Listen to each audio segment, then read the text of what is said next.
went there because it's inexpensive, right? Your family couldn't afford to send you some fancy place, I guess, or fancier, I'd say. True. You majored in geology. Did you think you were going to be an oil person, or why were you majoring in geology? Because I busted out of engineering. Oh. And my mother wanted me to become a civil engineer. What did she know from? I didn't know anything about it. But after a few months, it was not agreeing with me. Okay. And so I had to leave civil engineering. But the thought of quitting college was unthinkable in my family. If I'd gone home and said, I'm dropping out, I don't want any more, they would have said, we're going to drop you out and get another kid. We don't need this. And so I had to stay in college, and I was only 17, I just turned 17. And so I took geology, and it was the easiest one, rocks for jocks. Right. But it was at that point that I also saw the ROTC cadets. Right.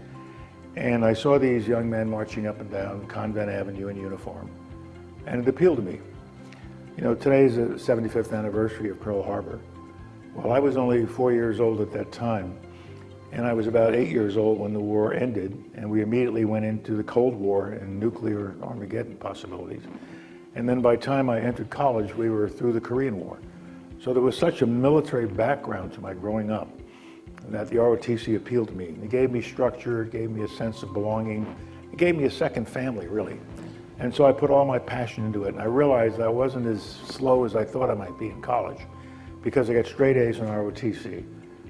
They blended them into my overall grade point average, brought me up to 2.0, and I graduated from CCNY as a cadet colonel. Okay, so you were in the ROTC. Now, when you're in ROTC, you have an obligation for, I said, was it 4 or 5? 3 years. 3 years, okay. At the time. So after 3 years, you could have left the military and gone on and become something important like a private equity investor or something like that, right? But you decided not to do that, right? Yeah, but by then I had become a professional soldier.